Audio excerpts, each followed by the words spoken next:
Hello tout le monde, j'espère que vous m'entendez. On va attendre que du moins que les gens arrivent sur le live.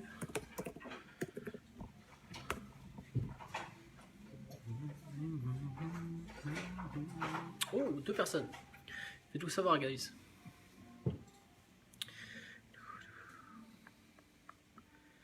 C'est pas violent, je fais un petit setup pour me mettre les commentaires au besoin. Allô Mario, allô Mélie, bienvenue parmi nous. Bon, c'est la première fois que je vous vois, fait que bienvenue sur les lives qu'on fait en boutique.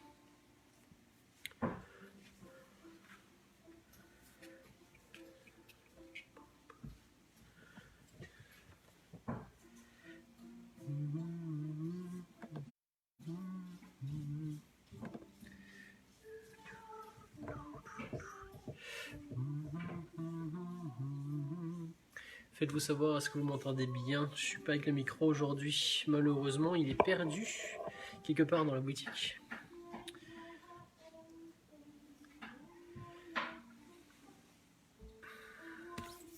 Cool, écoutez, on va commencer tranquillement. Hein. Aujourd'hui on va parler des mangas de baston. Alors c'est surtout le manga de baston en général, mais les mangas de baston que je considère comme étant des mangas de baston, pour le coup. Alors, j'ai une belle petite sélection à vous présenter. Donc des livres que ils sont pas mal tous, que j'ai personnellement à la maison.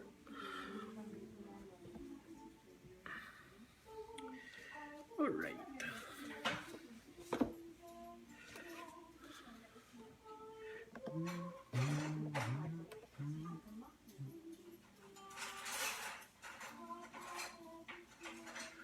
Allô Steven, bienvenue.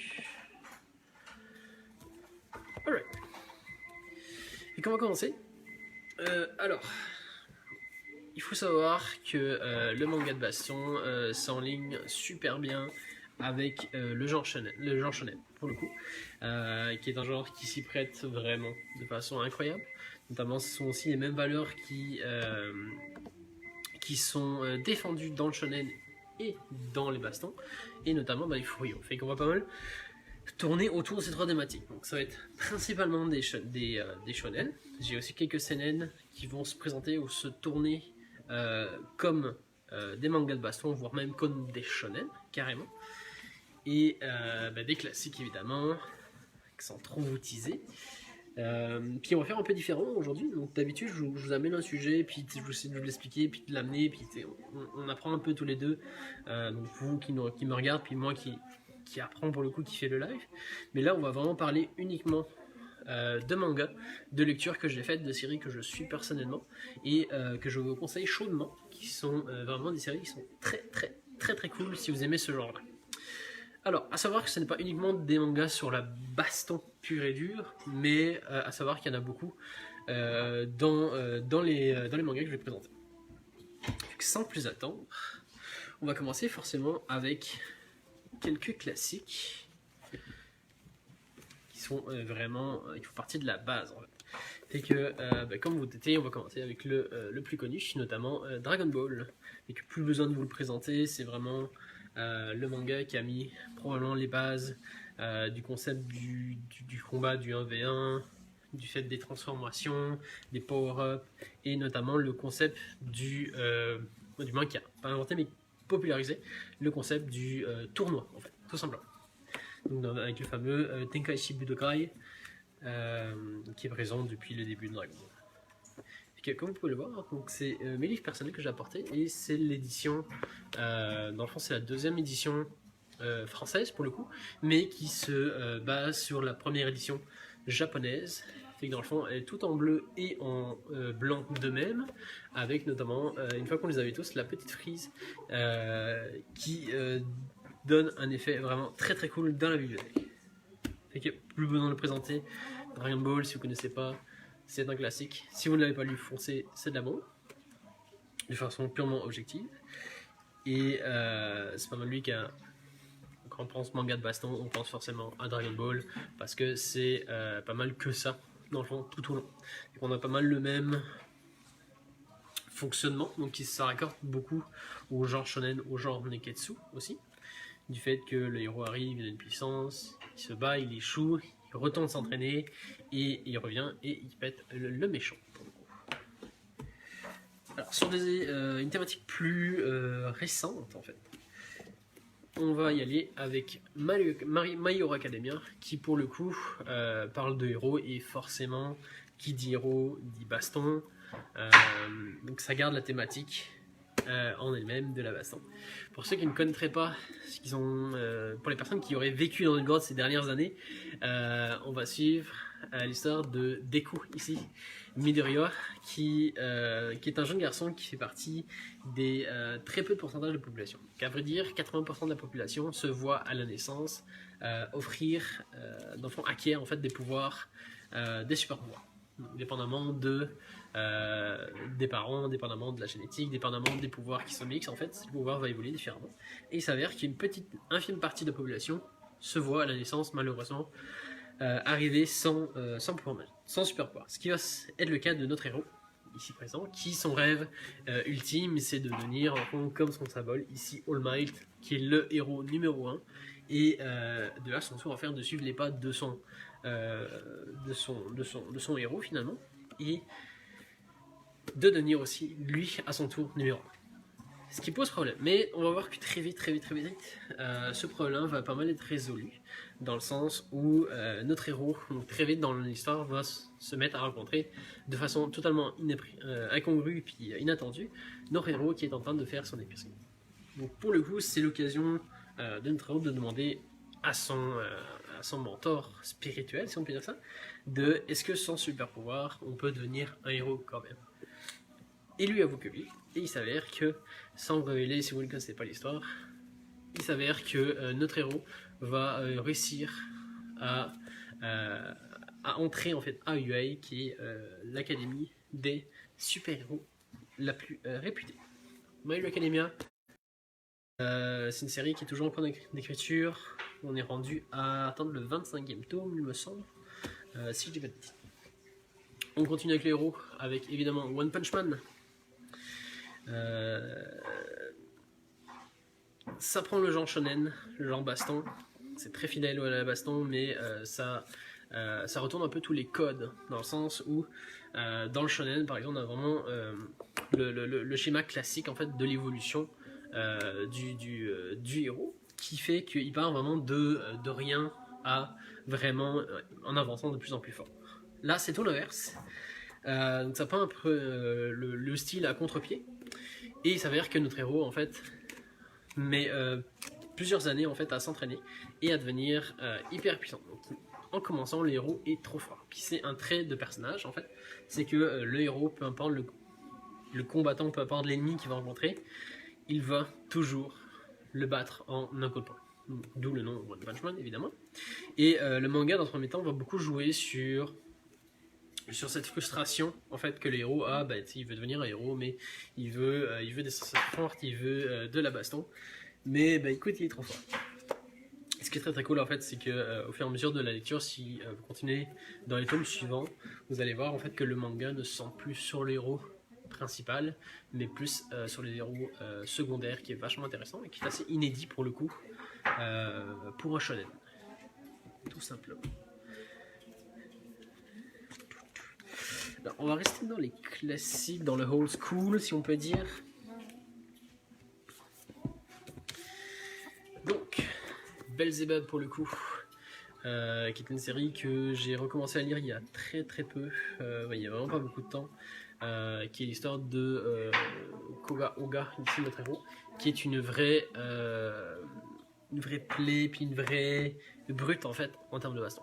Donc il étudie en fait dans un lycée qui est réputé pour sa délinquance, puis ses élèves à problème, et notamment que dans ce lycée c'est vraiment la loi du plus fort qui prime.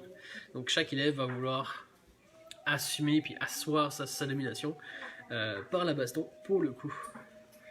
Plot twist de l'histoire, il s'avère que on commence l'histoire, début du manga, on voit que le héros Oga en fait sort d'une baston tout simplement. Donc il étalait ses adversaires et en demandant de les faire s'agenouiller, genre vraiment direct ici, il va tomber en fait sur drôle de gars en fait qui descend la rivière, ici de même, et qui, par toute inadvertance en fait, va s'ouvrir en deux, et à l'intérieur en fait, il va lui apporter un bébé. Donc on a ici bébé Belle, qui pour le coup, ce bébé est assez particulier puisque ce bébé est le fils de Satan. Donc c'est le fils de Satan, envoyé sur Terre pour Satan, justement pour essayer de dominer la Terre. Le problème, c'est que Oga, notre héros, va être forcé, en fait, avec le bébé, va l'accepter, puis il va s'attacher à lui, puis il va être forcé un peu à le babysitter, alors que c'est quelque chose qu'il ne veut pas forcément. Très très cool, beaucoup d'humour. C'est une des séries phares de Tamura, dans le fond. C'est même pas sa série la plus populaire, qui pour le coup est finie en 27 tomes, qui est une pure merveille si vous aimez l'humour, la baston et la baston. On reste dans l'humour, on reste dans la baston, mais avec quelques super pouvoirs, avec Reborn en fait, simplement, qui est l'histoire de Tsuna, notre héros. J'essaie de vous le retrouver. Voilà, ici. Donc Tsuna, notre héros ici, qui du jour au lendemain en fait se fait aborder par ce petit bébé au revolver qui lui annonce que pour le coup il est devenu le nouveau parrain d'une famille de mafieux. Sur le coup, le héros n'y croit pas trop, mais il s'avère que plus il avance, plus ce que le bébé annonce en fait c'est pas mal vrai. Le truc assez particulier, c'est que pour pouvoir assumer, dans le fond, son nouveau mentor, ici, le petit bébé, en fait, va le prendre sous son aile et va le former pour devenir le nouveau parrain, en fait, tout simplement, de la mafia. Et pour ce faire, pour réaliser à quel point il est déterminé et à quel point il pourrait être déterminé, en fait, il va lui envoyer ce qu'on appelle la flamme de la volonté, qui est une balle assez spéciale, donc une balle de revolver spéciale, qui va révéler la volonté du personnage. Donc dans le fond, comme vous pouvez le voir, il s'est shooté ici tout simplement, et ce qui va en faire lui permettre de découpler des points. Et qu'on va le suivre tout au long de ses aventures pour devenir devant ce nouveau parrain, les responsabilités qui vont s'en suivre, les camarades qui vont s'en faire en fait, qui petit à petit tu vas avoir des personnages qui vont s'intégrer, qui eux font déjà partie de la mafia, et pour le coup c'est tout un nouveau domaine en fait qui s'offre à lui. Très très cool. À savoir que, notamment avec, voyons où est-ce qu'il est. Notamment avec un personnage qui ici, ce personnage-là, qui est un personnage qui fait partie de la mafia et qui se bat avec des bâtons de dynamite. Puis qu'on suit le nature. Donc à savoir que les 8 premiers tomes de la série sont vraiment plus centrés sur le côté humoristique du manga. Et le côté shonen baston commence vraiment à partir du tome 9 jusqu'au tome 42, qui est le dernier tome de la série. Donc savoir que l'auteur arrive très très bien à mixer les deux côtés, le côté humoristique dans un premier temps et le côté sérieux. J'ai vu beaucoup de personnes qui étaient un peu déçues par les 8 premiers tomes, et que c'est un peu dans le même style que les Dr Slump par exemple. Donc c'est vraiment, les 8 premiers tomes, c'est vraiment de l'humour, tranche de vie pure et dure autour de ce concept-là. Autour du fait que le héros ne veut pas vraiment accepter le fait qu'il soit le nouveau parrain, mais que finalement il n'a pas trop le choix, fait que son nouvel entourage en fait va s'imposer dans leur vie. Puis ça. Mais si vous voulez vraiment de la baston, tome 9 et plus, c'est de la bombe. Puis évidemment, c'est les codes shonen, fait que transformation, pouvoir et tutti quanti. Qu'on change de registre avec Ergir pour le coup, ici présent. Ergir qui est probablement des mangas les plus populaires de Ogreat, qui est l'auteur qui fait actuellement Bakemonogatari, en collaboration avec l'auteur qui écrit les romans. Donc on peut le voir déjà au dessin qui est assez différent. Je vais peut-être essayer de vous trouver les bakemonos si on en reste.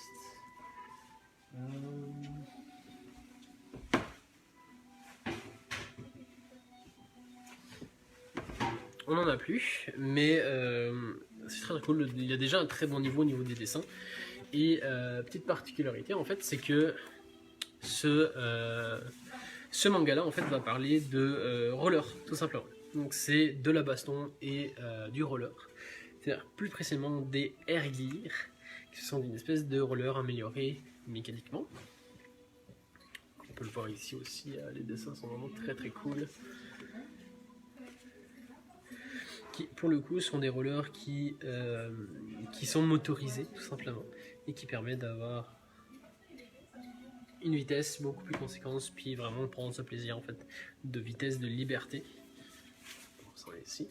Et on voit aussi en fait l'histoire de Ikki pour le coup qui se situe en plein milieu de pas mal de choses, dans le sens où déjà de 1 il veut commencer à faire du air gear. C'est un truc qui veut vraiment pour s'échapper, pour vraiment prendre sa liberté vraiment à bout de bras.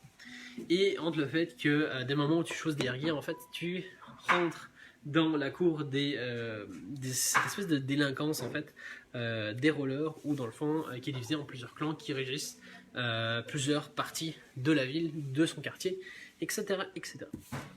Donc il va très vite s'en suivre un concours dans le fond pour que afin qu'ils puissent battre ces gangs de rue là pour le coup, et pour le coup progresser. Donc on va voir très très vite que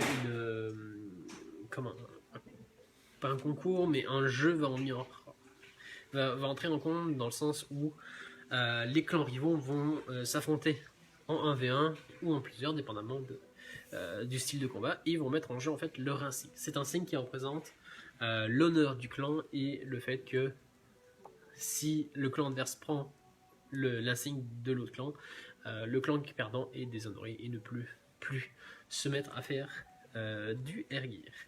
Comme je le disais, le dessin est vraiment très très très très beau. On a vraiment ce côté avec, dans le fond, ces air gear avec les ailes ici qui sont synonymes de vitesse et de liberté. Et on va voir que en avançant dans les volumes, va y avoir de plus en plus de techniques qui vont entrer là-dessus. C'est du Ogrit, fait que c'est assez particulier. Si vous ne connaissez pas l'auteur, l'auteur fait des choses vraiment très, pas weird, mais vraiment très atypiques, et des fois assez compliquées à comprendre à la première lecture. Je pense notamment aussi à Enfer Paradis, qui est un manga qui est assez compliqué, que même après plusieurs lectures, je n'ai pas complètement cerné l'œuvre, où il est question bien sûr un peu dans le même style d'honneur vis-à-vis de la baston, mais en rapport avec les arts martiaux, pour le coup qui est du même auteur. Donc on voit un peu que le dessin est un peu plus vieux, il fait un peu plus old school. Je vais vous montrer, comparer ça.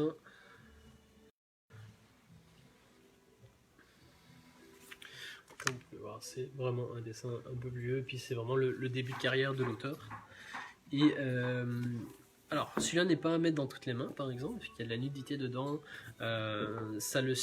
l'évolution du shonen, mais c'est vraiment à considérer comme du seinen pour le coup, avec la codification shonen. Et même chose, en fait, ça va être vraiment une espèce d'échafaud, de montée en puissance, en fait, de savoir qui va être le plus fort, qui va être le numéro 1, en fait, tout simplement. Donc ça commence dans leur lycée, puis tranquillement pas vite, en fait, ils vont sortir de ce lycée, puis se confronter à plusieurs maîtres d'arts martiaux différents. Et très très cool, c'est une série qui est originellement éditée en 22 volumes, il me semble, qui a été repris dans ce format-là, en 11 volumes. Et même chose, je suis un gros fan des fresques, qui fait que en fait, quand on les met tous côte à côte, ça fait une fresque qui est juste magnifique.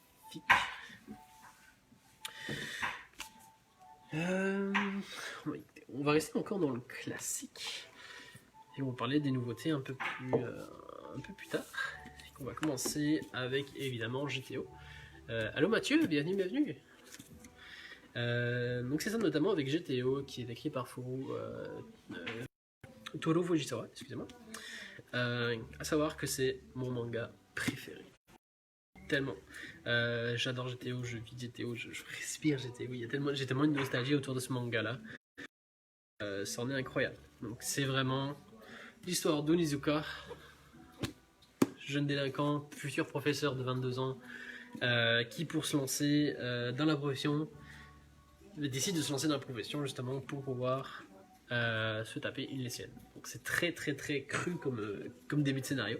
On s'avère, on va voir que Onizuka pour le coup malgré le fait qu'il soit un délinquant, malgré le fait qu'il a une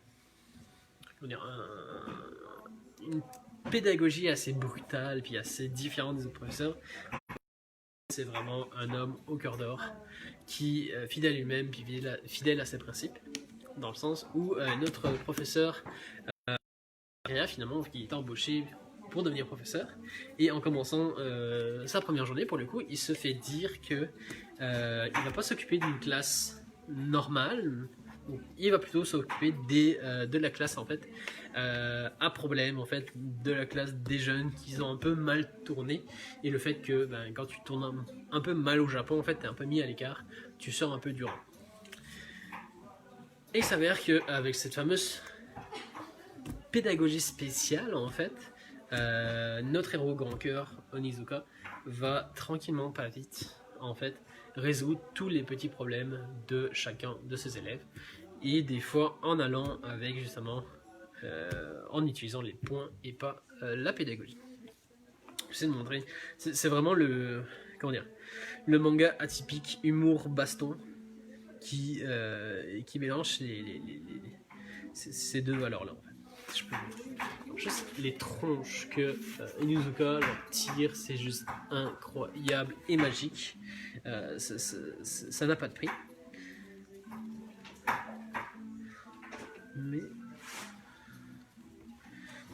Mais c'est ça. C'est en gros, il va pas hésiter à sortir la batte de baseball, refaire appel à ses anciens amis, anciens amis Yankees justement, pour faire respecter sa pédagogie et faire respecter sa loi pour le coup. Et notamment ici, où on voit avec toute sa clique de motards, tous ses anciens potes de shonen pour le coup. Et honnêtement, il fait vraiment peur. Je sais pas vous, mais c'est juste... J'adore.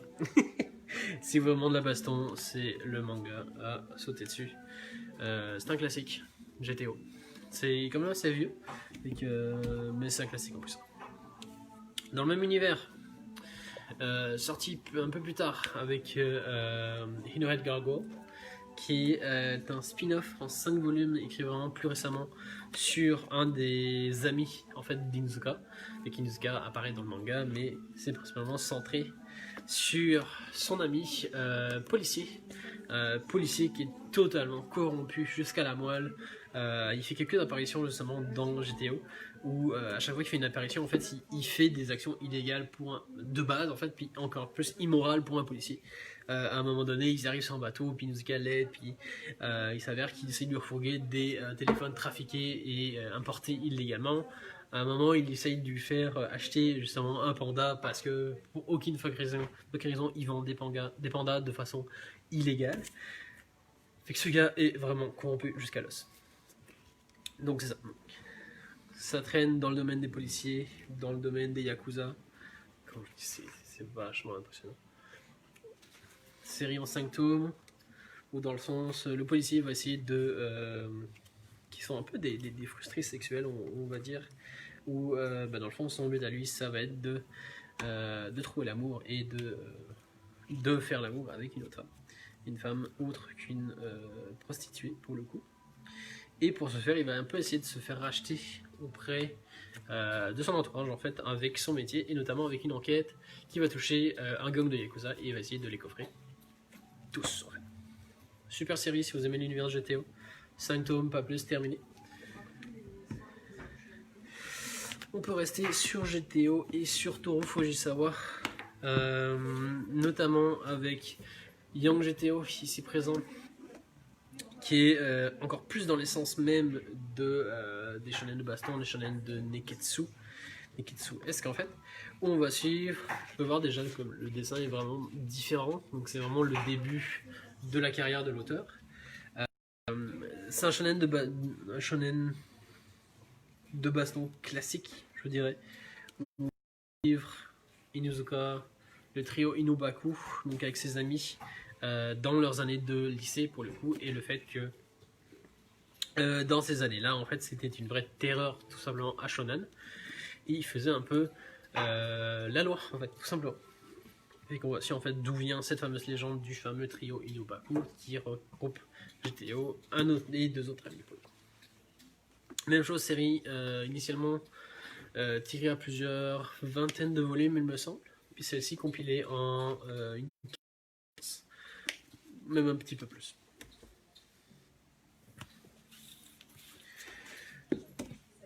Alors, une autre œuvre de Toru Fujisawa, donc c'est un de mes mangaka que j'aime vraiment le plus en fait. Dans le fond, il a écrit un autre style, un peu dans la même vibe. C'est vraiment un domaine qu'il aime écrire en fait, qu'il aime narrer, qu'il aime dessiner. Et il a fait une version toujours shonen, mais un peu plus violente, qui sont les Kamen Teacher Black. Petit clin d'œil à les Kamen Teacher, les Kamen Rider en fait pour le coup, qui sont des super-héros à moto pour le coup. Et un peu comme les Power Rangers en fait, je grossis le trait, mais c'est pas mal ça, vont un peu donner, puis faire justice en fait pour protéger le peuple. Donc c'est vraiment le concept du héros, qui fait un peu abstinence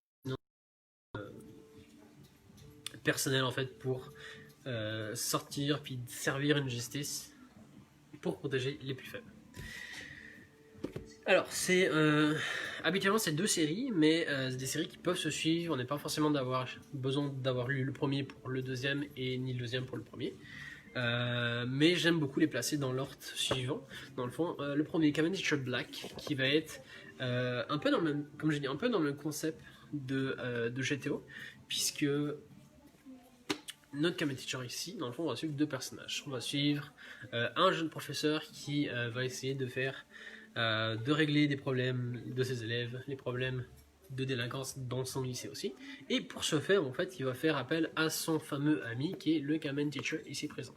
Donc, vraiment 2 styles où tu as vraiment le professeur qui va vraiment essayer d'y aller avec un côté plus pédagogique pour le coup. Et le Kamen Teacher qui va vraiment y aller avec les points, avec la batte, avec la moto. Vraiment sans hésiter. Je sais tout retrouver. Le dessin qui est très très cool. Pour le coup, c'est quelque chose que l'auteur a écrit plus tard pour le coup.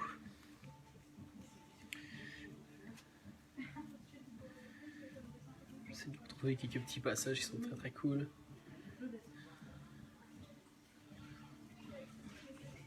C'est vraiment finalement 2 phases d'une même pseudo-pédagogie, si on peut dire ça.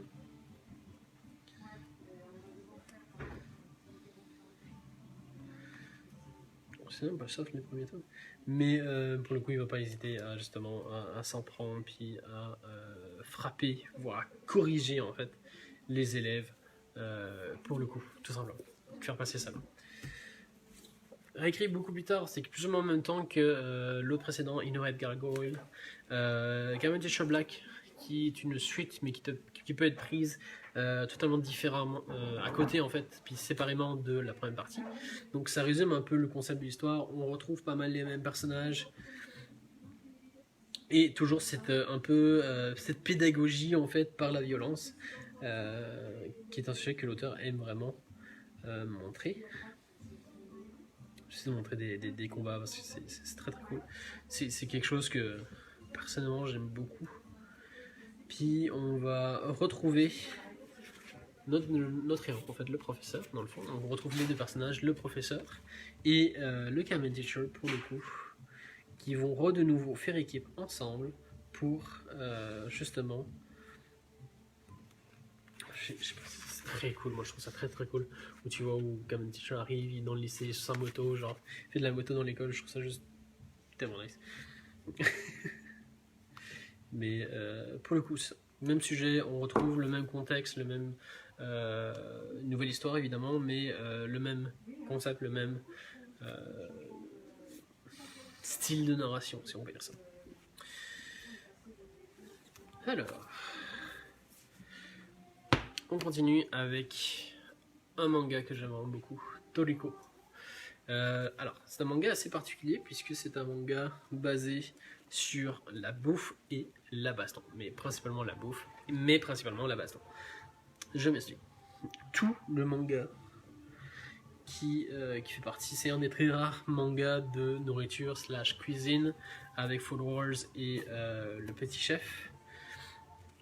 On voici en fait deux héros. Donc on va suivre Toriko ici, qui est un Bishikuya qui est un peu comme un hunter, si on pourrait dire, qui est un chasseur en fait, qui va chercher, partir à la recherche de nouvelles denrées, essayer aller chercher des denrées dans un univers, dans une nature assez sauvage, assez dangereuse pour le coup. Et il s'avère que pour le coup, il est quand même assez mastoc, Toriko. Le premier passage où notre héros qui est ici, qui est Komatsu, qui lui est pour le coup est un être humain normal, qui est un cuisinier en fait même hors pair.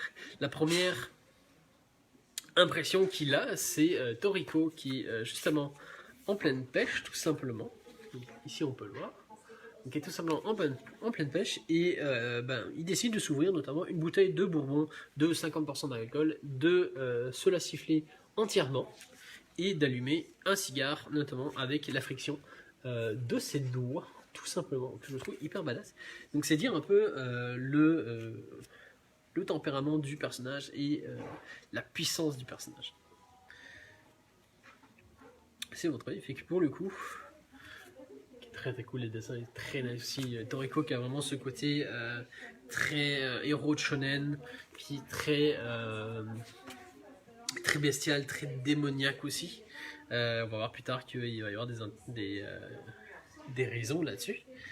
Et en fait, tout va tourner autour de la bouffe. Fait que c'est vraiment une économie. Dans le fond, il y a un humanisme, une entreprise, on va dire ça, qui s'appelle la Gourmet Corp, donc la Gourmet Corporation, qui se base en fait, qui fait sa richesse sur tout ce qui est les bishikuya, tout ce qui est sur la découverte des nouveaux ingrédients et tout ça et tout ça. A savoir que notamment les techniques du héros, donc Toriko qui va être le héros qui va s'occuper de chasser et notre héros Komatsu qui va s'occuper de cuisiner les denrées, fait que ça va former un duo assez incongru. Et notamment notre héros dont cette technique a deux techniques en fait. Donc il les forme avec ses mains. Donc d'un côté il a la fourchette, dans le fond, qui est une espèce de grappe qui fait avec sa main puis avec son truc. Et d'un côté c'est le couteau où dans le fond ça lui sert de découpage en fait tout simplement. C'est que ses attaques principales c'est couteau et fourchette. Et dans le fond tout va tourner autour de ça. Donc on va avoir notamment un héros qui va tourner autour des ustensiles, un autre héros qui va tourner autour des fritures, fait que chaque personnage est vraiment rattaché à une cuisson, à un domaine de la cuisine. Et pas mal de choses, sans trop vous en dire. Ce manga vous donnera faim. On aura beau manger, même en prévoyant justement de lire le manga donne faim. Ça incorpore des ingrédients totalement incroyables qui feraient fantasmer n'importe qui, notamment dans les premiers chapitres où il est question d'un fruit arc-en-ciel, qui est un fruit qui est défendu par des espèces de gorilles hyper violents, hyper dangereux. Mais si on arrive à manger ce fruit et à cuisiner ce fruit, c'est un fruit qui change 7 fois de goût une fois par bouchée en fait. Et dépendamment des étapes de mastication et du fait que c'est vraiment le croc, c'est un goût, imaginons, le fait de mâcher c'en est un, le fait de découper c'en est une autre, avec les canines, les molaires et tout ça, le fait de mettre la salive dedans ça donne un autre, le fait de l'avaler ça donne encore un autre goût, fait que dans le fond ça fait les 7 couleurs de l'arc-en-ciel et ça donne un goût totalement différent. Tout des trucs comme ça, genre des cocos, des noix de coco qui sont sur un cocotier finalement et qui une fois tombent en fait, se scindent en deux et s'ouvrent en deux et c'est 2 bols de ramen en fait. Donc c'est des cocos ramen et c'est super cool. Moi je sais que c'est quelque chose que je capote littéralement. Il y a plein d'autres choses comme ça, notamment avec le poisson fugu, notamment avec bon ça c'est plus dans l'animé, mais il y a des tomates qui plus tu vas leur faire peur en fait, plus elles vont prendre en saveur en fait. C'est totalement irréel. Et ce que j'ai très aimé en fait dans la conception de l'œuvre en fait, c'est que l'auteur n'a pas hésité à demander à ses fans japonais pour le coup malheureusement de concevoir des fruits en fait. Fait que les fans ont participé à l'élaboration du shonen en fait, du manga pour le coup, et ceux qui ont été retenus se sont vus attribuer un ingrédient, que ce soit un animal, que ce soit un fruit, de la viande, genre tout ce qu'on veut. C'est que je trouve ça très très cool, puis le fait que les fans puissent participer avec l'auteur en fait, qui c'est vraiment cette collaboration, puis ces côtés intimes entre le lecteur et l'auteur. Mathieu il est plus fin que Food Wars, mais les deux se valent pour c'est Food Wars, c'est vraiment dans l'élaboration, puis le fait de la présentation du plat, où comme mon dieu, ça a l'air tellement bon, puis le fait que tu peux retrouver certaines recettes. Mais Toriko, c'est vraiment dans les aliments bruts en fait. C'est dans les aliments que tu peux trouver à la nature, où tu vois à un moment, ils arrivent dans le manga où tu as une mare en fait d'huile, de friture en fait, puis tu as juste à tendre ta main dedans pour prendre des frites. Puis tu vois ça, mais c'est comme, mais je veux ça, ou tu sais, t'as des sources thermales, puis c'est des sources thermales d'alcool, puis c'est comme,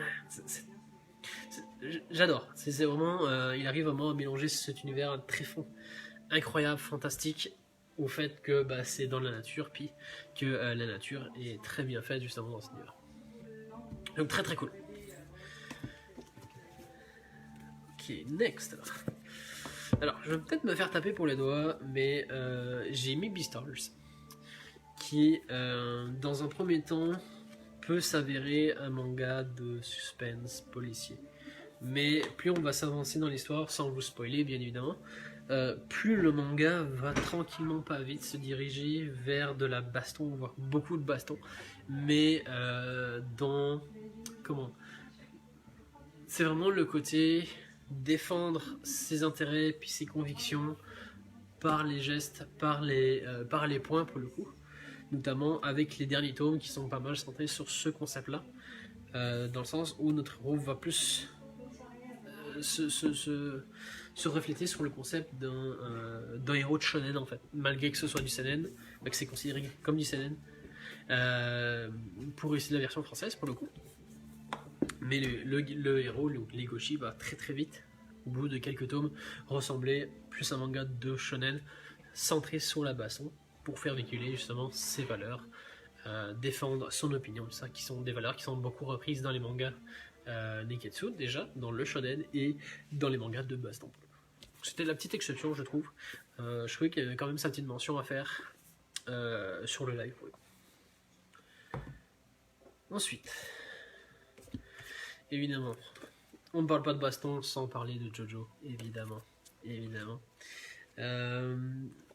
Plus précisément les premières parties, selon moi.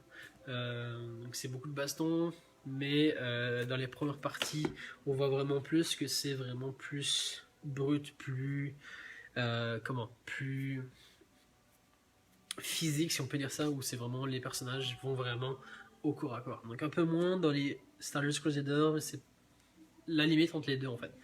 Ou dans le premier et la deuxième partie, c'est vraiment que de la baston. Donc pas mal de... principalement autour de l'histoire, notamment avec Phantom Blood, avec Jonathan, qui va essayer de défaire Dio, justement, qui est devenu un vampire. La deuxième partie, j'oublie toujours, Battle Tendency, qui, pour le coup, il est question encore de certains des personnages, sans spoiler, et on va suivre en fond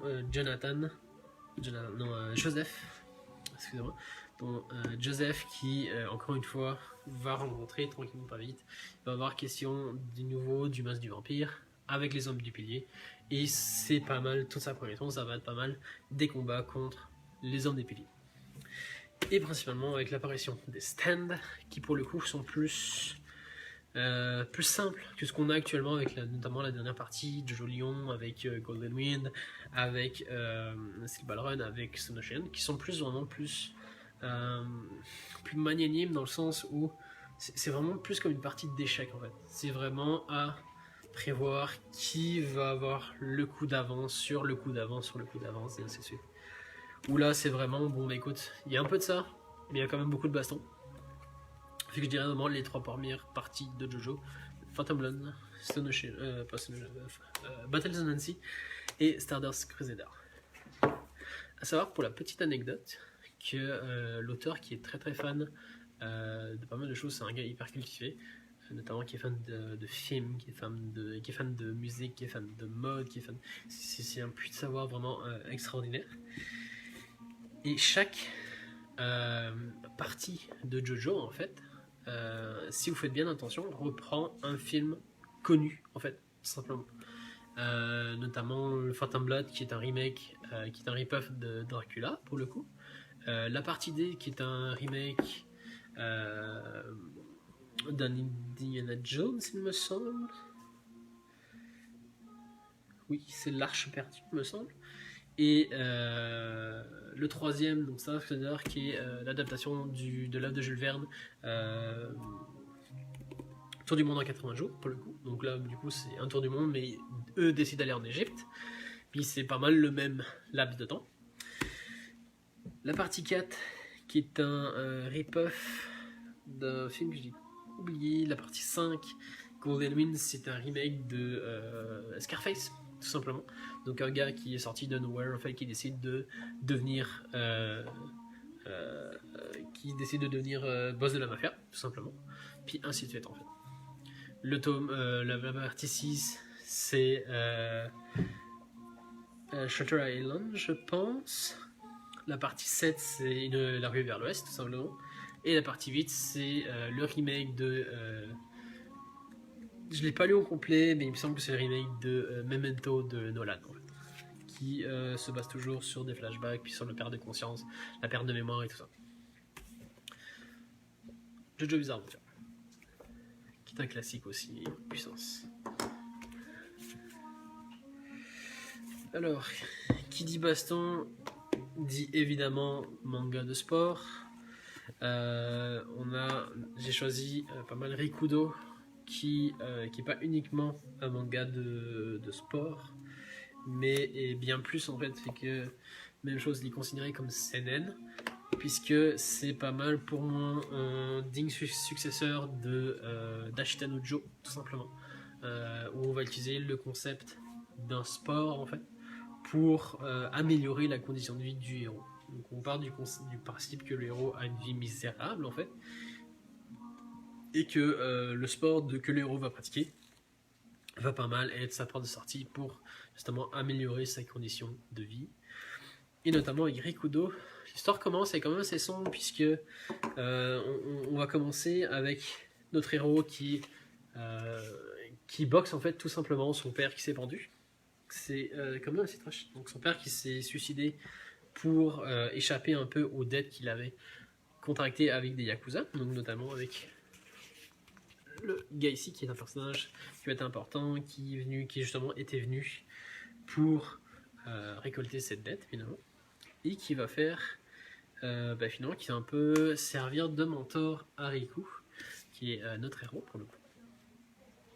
Mais on aurait pu croire que c'était assez, mais pas vraiment, puisque on va suivre aussi très vite, en fait, la mère de Riku, qui n'est autre qu'une junkie, tout simplement. Fait qu'on a vraiment ce concept de la mère dépendante, monoparentale, qui s'en fout un peu de son gosse. Puis il s'avère que très vite, en fait, le petit copain, en fait, de sa mère, en fait, va dépasser une ligne envers Riku, qui va faire que Riku, en fait, âgé petit, va dans le fond se défendre et tuer tuer, en fait, le petit ami de sa mère. Donc ça commence vraiment assez trash, c'est très violent, c'est quand même assez sombre, et on va commencer à suivre l'histoire de Riku, qui va être placé en maison d'adoption, si on peut dire ça, et il va vivre avec d'autres enfants, et on va voir qu'au fur et à mesure de sa vie, une vie sans vraiment aucune image parentale, aucun support maternel. Et on va voir, en fait, comment la boxe, comment cette rencontre avec le Yakuza que je vous montrais tantôt, qui lui montre, en fait, comment vraiment donner un jab, donc un coup de poing, va, en fait, diriger toute sa vie une fois jeune adolescent, voire jeune adulte, en fait.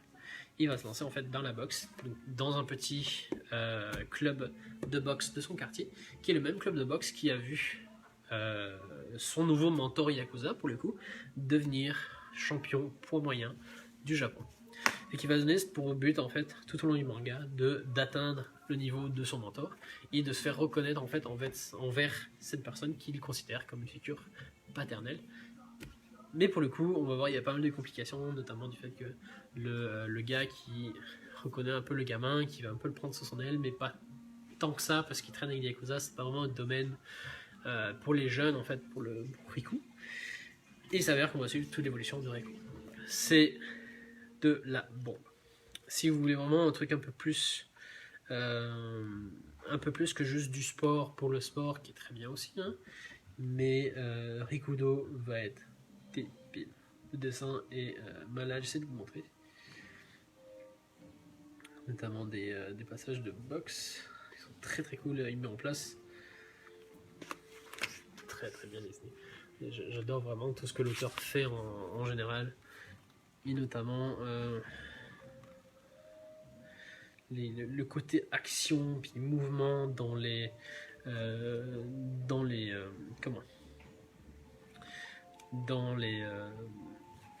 scènes de boxe, en fait, vous pouvez voir. Je vais essayer de vous trouver un peu plus loin avec vraiment un combat.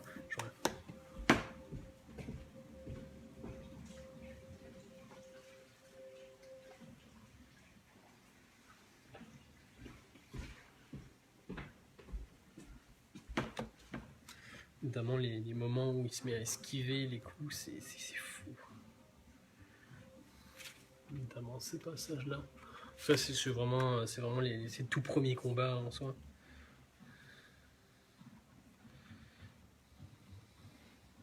Enfin, bref, l'auteur fait vraiment beaucoup attention sur le physique des personnages, puis l'interaction, puis les mouvements que ceux-ci font en plein combat, les esquives, je trouve ça juste vraiment très très beau là, qui est vraiment un digne successeur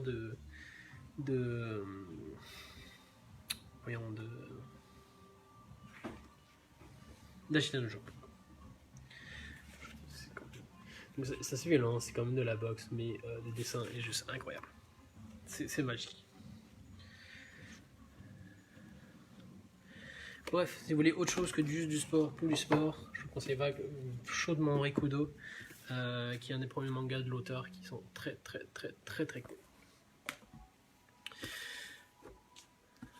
Alors, découvert tout récemment, c'est un manga qui va mélanger suspense, beaucoup de baston et tout le côté un peu science-fiction, un peu à la Isaac Asimov, où on a Atom ici présentement, qui pour le coup va plus se centrer sur le côté combat de robots, tout simplement, où on va très vite voir en fait que le robot ici, en fait, qui s'appelle Six, va très vite se faire entraîner dans premièrement des combats de robots et deuxièmement en fait des combats d'éthique. C'est vraiment du combat avec de la science-fiction, avec la prise de conscience en fait de sentiments, d'une conscience robotique liée à une IA en fait, qui est très très très pensée à toutes les œuvres d'Isaac Asimov.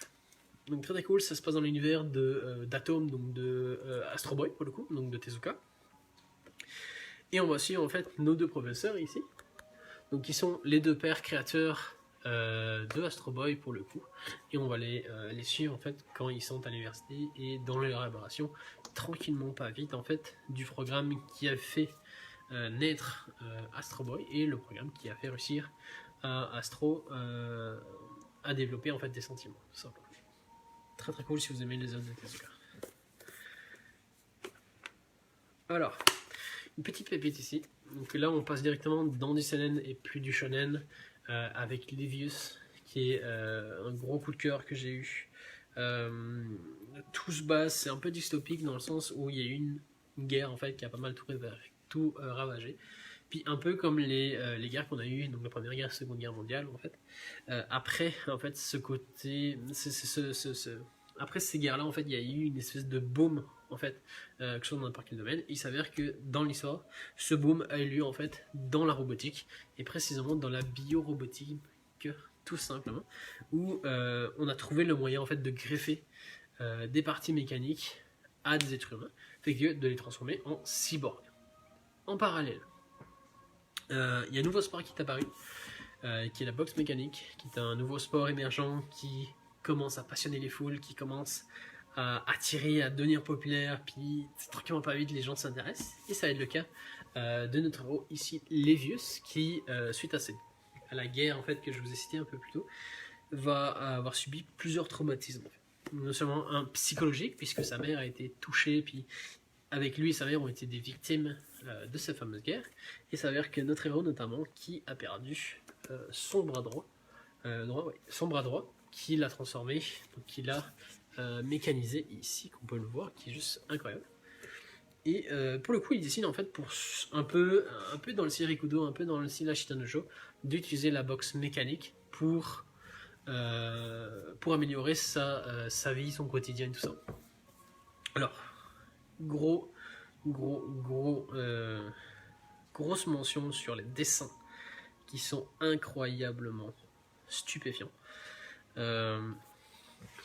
C'est juste incroyable. Je sais pas si ça va bien rendre à la caméra, mais l'auteur a un dessin très très très cool, avec un côté très hachuré, très qui fait brouillon sans vraiment l'être en fait, et qui donne vraiment de la vie au manga, je trouve. C'est juste incroyablement beau.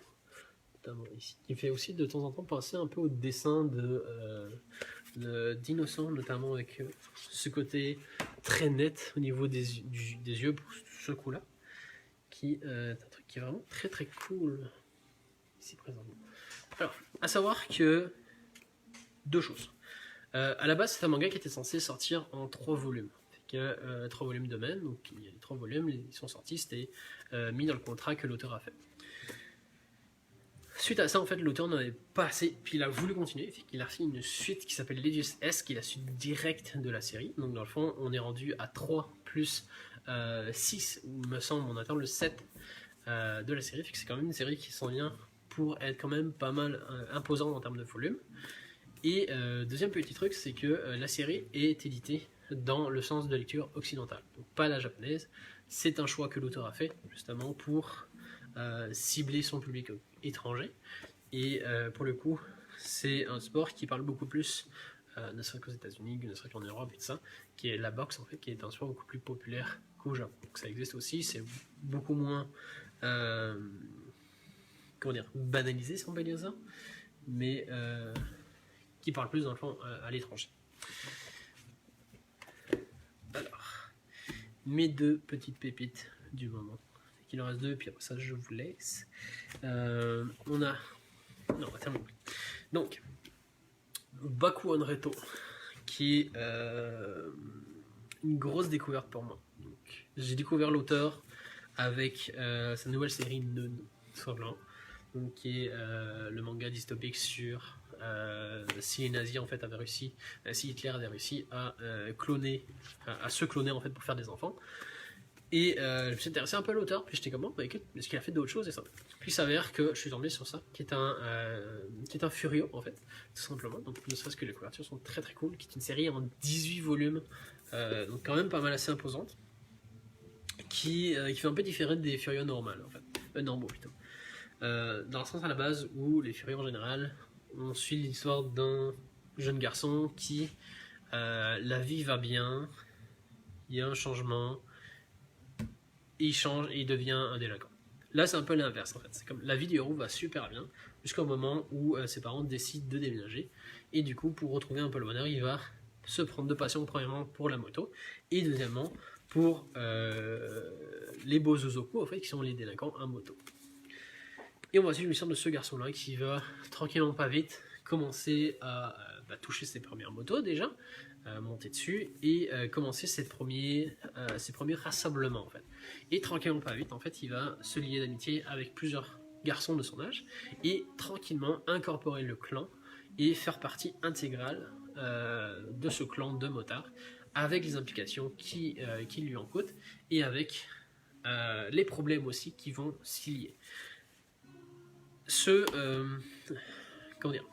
côté-là en fait du héros, le fait qu'il s'attache au clan piqué, c'est vraiment une reprise d'identité dans le sens où le gamin se sent un peu perdu au début, le héros se sent un peu perdu, il était un peu déboussolé, puis il va se refaire accepter, reconstruire une vie en fait avec cette idée-là puis découvrir que tous les idéaux que ces motards en fait partagent ressemblent pas mal à sa vision de la vie, notamment avec ce côté très fraternel, très sens de l'honneur, du fait qui est très présent dans le Furio, entre autres, et dans les clans de Bozoku, dans le sens où le clan c'est une famille, comme la mafia un peu finalement, et on ne trahit pas le clan, tout simplement. Très très cool, c'est une série qui est très nice. Peut-être faire attention, je sais que les dessins pourraient rebuter du monde. Perso, je les trouve vraiment très atypiques, très très cool. Puis tranquillement veille, donc ça c'est notre héros, donc au début.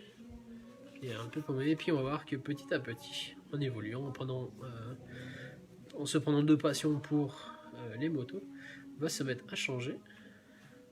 C'est une image où on le voit bien. Et tranquillement pas vite, de devenir un des leurs, avec notamment la fameuse coupe banane qui est prise, qui est adoptée, et tous les idéaux qui vont avec. Très très cool. C'est un manga de valeur avant tout, qui est très, très cher aux Furio, très cher aux gens. On a des valeurs, on les défend, et quitte à utiliser des points, quitte à en crever pour défendre ses valeurs. Donc c'est l'auteur qui fait Nun, une série en 18 volumes. À savoir qu'il y a beaucoup de choses autour de l'auteur qui commencent à se faire éditer, notamment la réédition par Panini qui a été annoncée il y a quelques temps, quelques semaines tout au plus, de Sido, qui est un autre manga de l'auteur, pour le coup, mais qui parle de samouraï. Et le dernier, qui n'est rien trop autre que Tokyo Revenger. C'est un vent de fraîcheur dans le genre, clairement. Donc c'est clairement du Furio, donc c'est clairement de la baston. On reste toujours dans le concept des clans, de l'honneur, de défendre, d'être fidèle à ses valeurs, avec notamment un petit côté un peu plus différent qui fait qu'il est question de voyage temporel. Donc on va suivre l'histoire de notre héros ici présent qui un jour aux nouvelles apprend que la fille dont il était amoureux et qu'il est potentiellement encore amoureux est morte, tout simplement. Donc elle a été prise comme dommage collatéral en fait dans un règlement de compte entre deux clans. Il s'avère que son décès a été annoncé. Cette nouvelle là en fait va vraiment être le déclic pour le héros et il va se faire la promesse, un peu la promesse sans être une, de s'il avait pu faire quelque chose à ce moment là, au moment où il sortait avec, pour ne pas que ça arrive, il l'aurait fait. Puis du jour au lendemain il s'avère que, et c'est le seul petit côté fantastique qui va être dans le manga, qu'il s'avère qu'il se retrouve plusieurs années en arrière, le jour même en fait. Donc imaginons on est le 3 mars, il va se retrouver plusieurs années en arrière le 3 mars. Et il va se rendre compte en fait que tranquillement pas vite, il va commencer à revivre en fait ces années-là, et il va se rendre compte en fait qu'il a l'opportunité de changer le cours des choses. Il a l'opportunité de sauver ses amis proches, les amis qu'il s'est fait après au niveau du gang, la fille qu'il aime, et aussi par le coup d'améliorer sa condition de vie, parce que au présent, dans le fond, quand tu commences le manga, sa condition de vie est vraiment très très très très déplorable. Il est tout chaud. Il est, je pense qu'il est sans emploi, il vit dans un petit bibi, puis c'est vraiment déplorable. C'est le petit vent de fraîcheur qu'il fallait, le petit vent de fraîcheur qu'il fallait pour le genre, pour le coup. Et pour le coup, ça marche parce qu'au Japon, l'intérêt reprend goût, que c'est vraiment une renaissance en fait par le feu, si on peut dire ça. Donc vraiment tel la Phoenix, où les héros, les lecteurs en fait en veulent en fait. Les lecteurs veulent lire ce genre de l'histoire. Les lecteurs veulent lire ce genre d'histoire qui véhicule ces principes-là, veulent lire du Furio, veulent lire du manga de baston. Très très cool. Donc on est rendu à, il me semble, 6 ou 7 tomes ici au Québec, et plus d'une dizaine, presque 20 il me semble, au Japon. Donc c'est une série qui s'en va pour faire un bon nombre de volumes déjà. Puis, j'essaie de le montrer, dans le sens où aussi notre héros qui va revivre dans ses années de lycée, avec un dessin qui est juste incroyable. Et il va se lier d'amitié justement avec plusieurs gars qui font partie d'un gang de rue pour le coup. Et il va un peu essayer de se retrouver ses valeurs, de se retrouver, de se faire... c'est tellement dans le sens où il va rencontrer Mickey et Drake. Draken et Mickey, qui sont ces deux personnages-là, qui sont pas mal les chefs du clan dans lequel il va entrer. Fait que c'est ça. Si vous aimez le Furio, la baston, c'est de la bombe, littéralement. Ça faisait longtemps que j'en avais plus relu, plus vu en fait de nouveautés, nouveaux mangas qui refait un peu, qui remarche un peu cette nostalgie, ce côté classique. Si vous aimez ça, Tokyo Revenger, c'est excellent. Français. Bon, bah écoutez, voilà qui conclut pas mal tout ce que je voulais vous présenter. J'espère que ça vous a intéressé, j'espère que j'ai titillé votre intérêt pour aller voir quelques petites séries qui sont toutes très très cool. Comme je le rappelle, c'est toutes des séries que je lis personnellement, que j'adore personnellement. Fait que n'hésitez pas à aller voir, à aller checker, à aller foncer. C'est très très très très bon, objectivement. Sur ce, prenez soin de vous, puis on se retrouve jeudi pour la présentation des nouveautés qui sont sorties ici au Québec. Bye là.